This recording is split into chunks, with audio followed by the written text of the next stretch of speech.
Hello, Tova here. In this video, I'm going to talk about a way that I've been playing around with of popping in some different types of cards from a different game into work with tarot and oracle cards for really expansive self-exploration and personal growth. I love using different types of cards and tools to support that type of self-exploration and exploring one's inner world. And for me, it's not really about fortune telling. This is really a process that supports self-discovery, really leaning into curiosity and really helping to help us see our patterns in new ways and from different perspectives. So today I'm going to be using three main types of cards. So I'm going to be using oracle cards first, and similar to my Lorcana process, this card kind of sets the overall container or theme for what I'm going to be exploring. And then I'm going to use tarot cards, which the function of tarot cards here is to explore archetypal patterns or inner stories, kind of thinking about recurring tendencies or habits or inner dynamics that maybe we don't typically notice. So getting a little bit sharper. And then today I'm going to be using cards from a game called Unstable Unicorn. So I've never actually played Unstable Unicorns. I literally just bought the game and took out the cards and hung out with them for a bit. So I don't know any of the mechanics for this game. And I really want to keep this video and this process that I'm introducing very, very basic. So that's going to change a little bit of how I'm using the cards. So first of all, these are what are called magic cards in the game. And I think they're super cool. And they absolutely do have a function in this type of self-exploration process. But to keep things really simple, I'm just going to set these magic ones aside for right now. And the only types of cards that I'm going to use are the actual unicorn cards. And there are kind of some different ones, different unicorns within the same category. These are all baby unicorns, but they look a little bit different. And the way that the unicorn cards are going to function in this process is that they are really going to be acting as modifiers for the tarot and oracle card that gets pulled, clarifiers, inner voices, maybe thinking about a really specific trait or a habit or a resource or a block. And some of them even come with actions. So I'm going to talk a little bit about how we can think about working with these, because there's a couple of different ways. One is just the title, so baby unicorn versus something like a rainbow unicorn that might evoke something. Just the image itself of the unicorn, the images, the unicorns look differently. So just kind of working with those. And then there's also the little action on the bottom. Some of them have some other things, this one just has a little quote or saying. And the idea, kind of coming back to my card play process, is everything is intended to support our greatest good. So depending on what the languaging is, really interpreting cards in a very supportive way to support our own personal growth. And so for me, I would really soften some of the languaging on the cards or just not even use it at all. So thinking about how the actions on the cards, viewing them in a way that is safe and supportive. So instead of sometimes the cards say sacrifice and destroy. No. Let's kind of reframe that and soften that a bit. So thinking about more in the sense of release or setting aside particularly old patterns or habits that don't serve me. That's how I'm thinking about it. Or to transforming Yeah, like this is like pretty intense, right? Like when this card enters, you may sacrifice this card, then destroy a unicorn card. No, no, no, no, no. This is more about like maybe transforming something, right? Or observing something, or releasing something, or setting something aside, or even thinking about preserving or like nurturing a part of ourselves that really needs care and curiosity. Like even it can almost be like the opposite, right? Like if there's a shark with a, you know, this kind of like intense card, it's kind of like, how can we react and respond with like care and compassion and gentleness? Maybe if there's like a part of us that, you know, like, because I work with overeating, you know, if there's a part of us that's like always giving into cravings and urges, you know, how can we actually kind of flip that and like be really gentle with it, right? So kind of thinking, again, always coming back to that main overarching theme of every card is there to support you. It's never like negative. It's never like bad news. And with all of that said, if it's a little too challenging, then I would say don't use the text and just kind of go off the archetypal energy of the imagery in the unicorn itself. I think is probably more useful anyway. So again, you know, thinking about what the cards offer, particularly if you're going to be using the text, it's really intended in this process. The way that I'm using it is more in a way that's playful and concrete, and kind of like thinking about it in terms of my own inner voice and symbolic prompts, which like if we just use like tarot or oracle alone, they don't really often do that.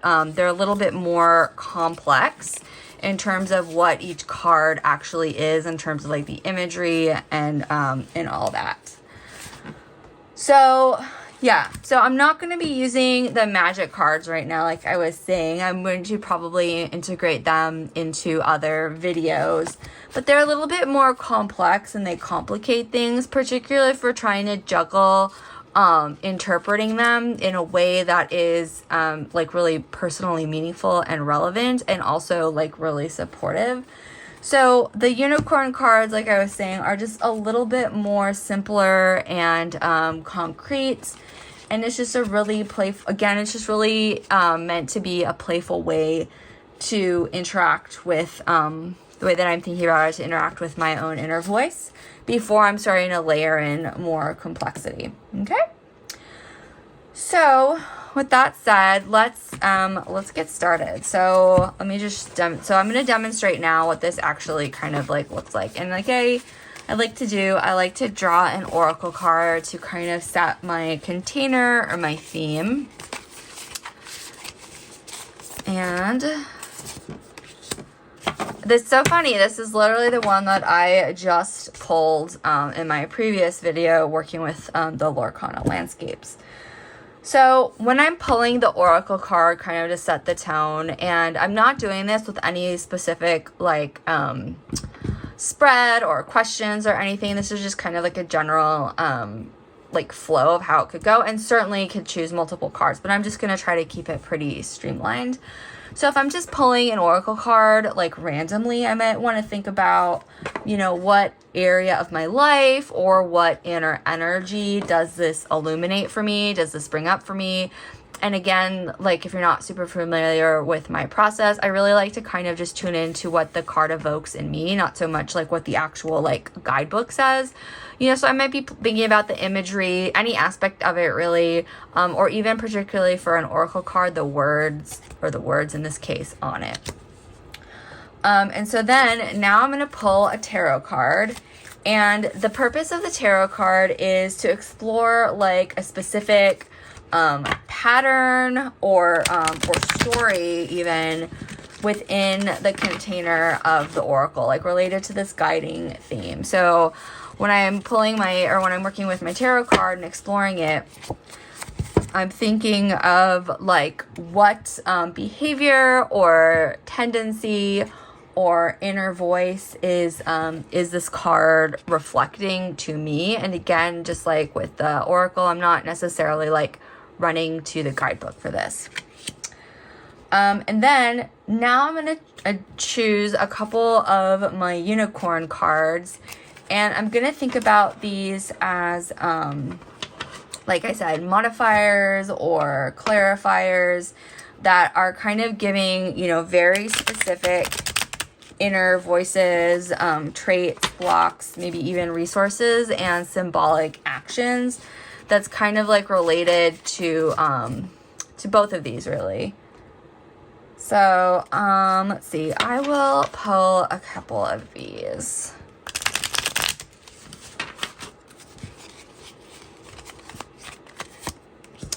Oh, wow. She is. Yeah. Talk about a harsh card. Okay.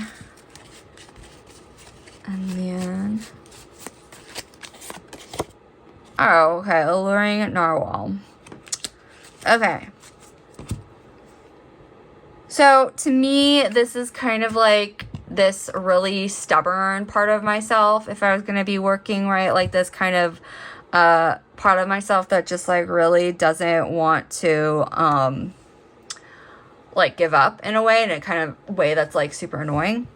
And it says, when this card enters your stable, you may destroy an upgrade card or sacrifice a downgrade card. So I'm actually, you know, I just kind of like, my eye caught on upgrade card, and I really kind of want to think about that in the sense of kind of like in the sense of evolving this pattern or this type of character.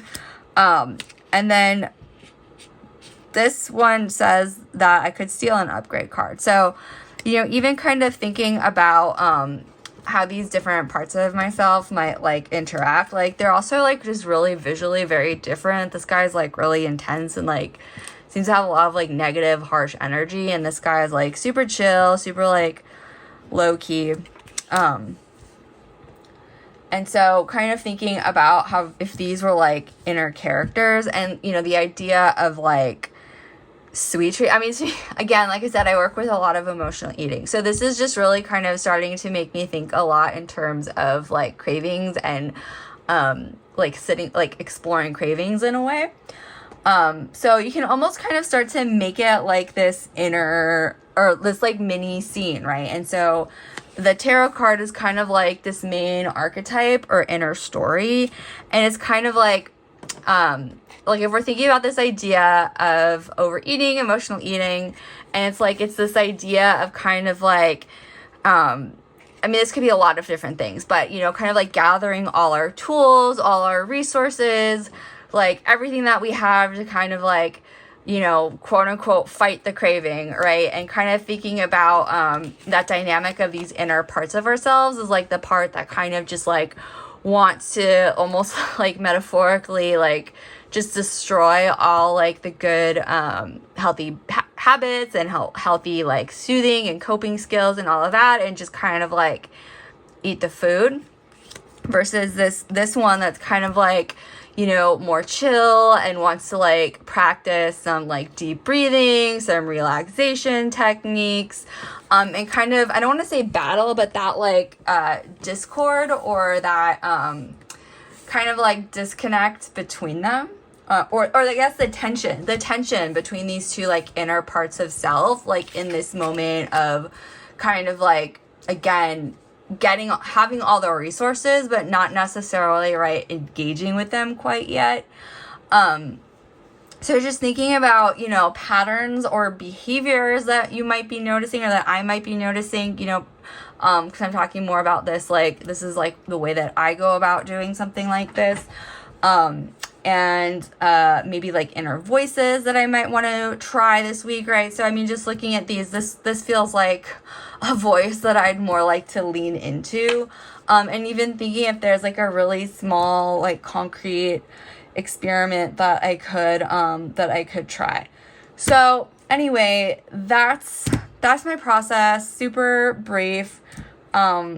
It's just kind of a way for the oracle and the tarot cards to kind of create a little bit more structure, while the unicorn cards add some specificity and these like playful inner voices and really these like gentle symbolic actions that the tarot and the oracle don't necessarily provide. They're a little bit like bigger in terms of what they're holding. And skipping the magic cards for now, but probably we'll come back to them in another video. So anyway, I hope you found this interesting, or at least kind of gave you some ideas on using other types of cards and deck systems along with tarot and oracles to support self-exploration and personal growth. It can be super difficult to figure out how to do this stuff like on your own, particularly when we're trying to figure out how we can interpret certain things in a way that's really supportive. So if this is something that is of interest to you, if you want me to work with you to kind of help you explore these things in a more personal way, that is what I do. So go ahead and reach out to me. But in any case, even if that's not your jam, please go ahead and like my video and subscribe to my channel, and I will see you next time.